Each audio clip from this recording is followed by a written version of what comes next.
جب سے انسان نے معاشی سرگرمیوں کا آغاز کیا تب سے پانی کے ذریعے تجارت کا کلیدی کردار رہا ہے۔ آج دنیا کی 90% تجارت پانی کے ذریعے ہوتی ہے۔ پانی سے جڑی معیشت کو بلو اکانومی کہتے ہیں۔ بلو اکانومی معاشیات میں سمندری ماحول کے استحصال اور تحفظ سے متعلق ایک اصطلاح ہے اور مختلف تنظیموں نے اس کی تشریح اپنے انداز سے کی ہے۔ ورلڈ بینک کے مطابق بلو اکانومی سمندری ماحولیاتی نظام کو محفوظ رکھتے ہوئے معاشی نمو، بہتر معاش اور روزگار کے لیے بحری وسائل کا پائیدار استعمال ہے۔ یورپین کمیشن نے بلو اکانومی کی تعریف بحر، سمندر اور ساحل سے متعلق تمام معاشی سرگرمیاں اور اس میں ایک دوسرے سے جڑے ہوئے قائم اور نئے ابھرتے ہوئے شعبوں کی ایک وسیع رینج شامل ہے۔ دولت مشترکہ بلو اکانومی کو ایک ابھرتا ہوا تصور سمجھتا ہے جو سمندر یا نیلی وسائل کے بہتر نگہداشت کی حوصلہ افزائی کرتا ہے۔ کنزرویشن انٹرنیشنل کا مزید کہنا ہے کہ بلو اکانومی میں ایسے معاشی فوائد بھی موجود ہے جن کی مارکیٹنگ نہیں ہو سکتی ہے، جیسے کاربن سٹوریج، ساحلی تحفظ، ثقافتی اقدار اور حیاتیاتی تنوع یعنی biodiversity. Centre for blue economy کا کہنا ہے کہ بلو اکانومی دنیا بھر میں وسیع پیمانے پر استعمال ہونے والی اصطلاح ہے جو عموماً 3 معنوں میں استعمال ہوتی ہے، جیسے معیشتوں میں سمندروں کی مجموعی شراکت، سمندروں کے ماحولیاتی استحکام کو پائیدار کرنے کی ضرورت، سمندری معیشت میں ترقی یافتہ اور ترقی پذیر ممالک کے لیے ترقی کے یکساں مواقع۔ اقوام متحدہ کے نمائندے نے حال ہی میں بلو اکانومی کی تعریف ایسی کی ہے: ایسی معیشت جس میں معاشی شعبوں اور اس سے متعلقہ پالیسیاں مل کر یہ طے کرتی ہے کہ آیا سمندری وسائل کا استعمال پائیدار ہے یا نہیں۔ نیلی معیشت کا ایک اہم چیلنج سمندری استحکام کے بہت سے پہلوؤں کو سمجھنا اور اس کا بہتر انتظام کرنا ہے، جس میں پائیدار ماہی گیری سے لے کر صحت مند سمندری ماحولیاتی نظام اور آلودگی کی روک تھام شامل ہے۔ دوم، بلو اکانومی نے ہمیں یہ سمجھنے کے لیے چیلنج کیا کہ بحری وسائل کے پائیدار نظام کے لیے مختلف سرحدوں اور شعبوں میں شراکت داریوں کی ضرورت ہوگی، اور وہ بھی اس پیمانے پر جو پہلے کبھی نہیں ہوا ہے۔ یہ ایک بہت بڑا چیلنج ہے، خاص طور پر اسمال آئی لینڈ ڈیولپنگ اسٹیٹس اور کم ترقی یافتہ ممالک کے لیے جنہیں نمایاں مشکلات کا سامنا کرنا پڑتا ہے۔ اقوام متحدہ نے نوٹ کیا ہے کہ بلو اکانومی اقوام متحدہ کے پائیدار ترقیاتی اہداف کے حصول میں معاون ثابت ہوگی، جس میں ایک مقصد پانی سے نیچے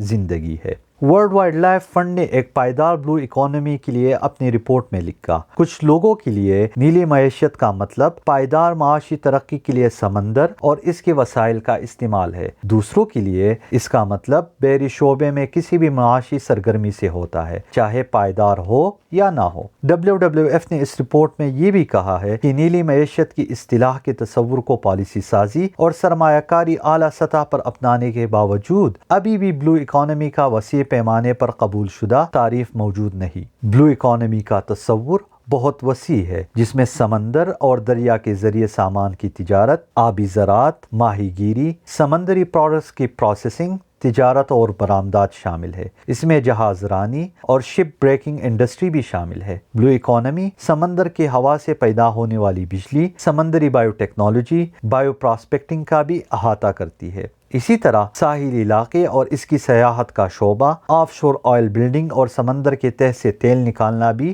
شامل ہے۔ اسی طرح کاربن سٹوریج، ساحلوں کا تحفظ، آلودگی اور فضلات کو ضائع کرنا، حیاتیاتی تنوع کا وجود بھی اس میں شامل ہے۔ جس طرح کسی ملک کی معیشت کا اندازہ اس کی GNP یعنی گراس نیشنل پروڈکٹ سے لگایا جاتا ہے کہ اس کی مجموعی مالیت کتنی ہے، تو بلو اکانومی کی ویلیو معلوم کرنے کے لیے گراس میرین پروڈکٹ یعنی GMP کا اطلاق کیا جاتا ہے۔ دنیا میں بلو اکانومی کی GNP $24 ٹریلین یعنی 24,000 ارب ڈالر ہے۔ ایکوا کلچر سب سے تیزی سے فروغ پانے والا غذائی شعبہ ہے جو عالمی منڈیوں کو 58% مچھلی فراہم کرتی ہے۔ خاص طور پر غریب ممالک کی غذائی تحفظ کے لیے آبی زراعت ناگزیر ہے۔ صرف یورپی یونین نے نیلی معیشت میں 2014 اور 2015 میں تقریباً 33 لاکھ لوگوں کو روزگار دیا۔ کاروبار کی روایتی ماڈل کی طرح بلو اکانومی صرف معاشی نمو کے لیے سمندری معیشت کو دیکھنے سے بالاتر ہے۔ صنعتی قوموں نے سمندری وسائل کے بڑے پیمانے پر استحصال کے ذریعے اپنی سمندری معیشتوں کی ترقی دیکھی ہے۔ مثال کے طور پر جہاز رانی، تجارتی ماہی گیری، تیل، گیس، معدنیات اور کانکنی کی صنعتوں کی سرگرمیوں نے آبی وسائل پر مستقبل میں پڑنے والے اثرات کو نظر انداز کیا ہے۔ چھوٹے جزیروں کی ریاستیں جن کے پاس بحری وسائل زمین کی نسبت زیادہ موجود ہے، ان کی معاشی نمو کو بڑھانے اور بے روزگاری، غذائی تحفظ اور غربت سے نمٹنے کے لیے بلو اکانومی ان کے لیے ایک بہت بڑا موقع فراہم کرتی ہے۔ بحر ہند کے خطے IOR کے ایک اہم سمندری ریاست ہونے کے ناطے پاکستان آہستہ آہستہ بلو اکانومی کو اپنا رہا ہے۔ پاکستان کی ساحلی پٹی 1000 کلومیٹر سے زیادہ طویل اور 2,40,000 مربع کلومیٹر پر مشتمل ہے۔ اس کے علاوہ براعظم شیلف کی توسیع پر پاکستان کو 50,000 مربع کلومیٹر کی 2015 میں منظوری اقوام متحدہ کی کمیشن برائے کانٹیننٹل شیلف کی حدود UNCLCS نے دی تھی۔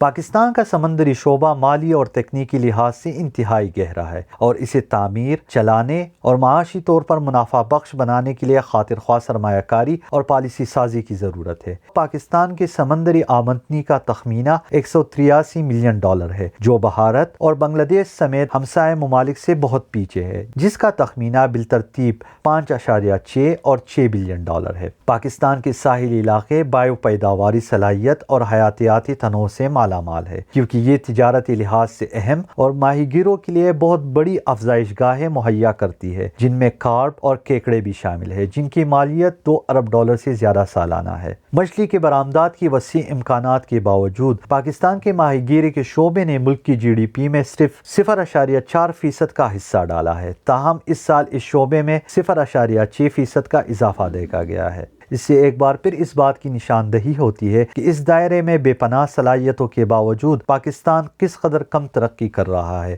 گرین اکانومی کی طرح بلو اکانومی ماڈل کا مقصد انسانوں کی معیاری زندگی اور معاشرتی مساوات میں بہتری لانا اور ماحولیاتی خطرات کو نمایاں طور پر کم کرنا۔ بلو اکانومی ایک ایسا جامع منصوبہ فراہم کرتا ہے جس میں وہ ساحلی ریاستیں جو اپنے سمندری وسائل کو سنبھالنے کی صلاحیت سے محروم رہ جاتی ہے، وہ ان وسائل کا فائدہ سب تک پہنچانا شروع کر سکتی ہیں۔ نیلی معیشت کی مکمل صلاحیت کو سمجھنے کا مطلب تمام متعلقہ معاشرتی گروہوں اور شعبوں کی شمولیت اور شرکت ہے۔ عالمی بینک نے 3 چیلنجوں کی وضاحت کی ہے جو بلو اکانومی کی ترقی کے امکانات کو محدود کرتے ہیں، جیسے موجودہ معاشی رجحانات جو تیزی سے بحری وسائل کا استحصال کر رہی ہے، جدید بلو اکانومی کے شعبوں میں ملازمت اور ترقی کے لیے انسانی سرمایہ میں سرمایہ کاری کا فقدان، سمندری وسائل اور ماحولیاتی نظام کی خدمات کی دیکھ بھال اور افزائش کے لیے ناکافی وسائل۔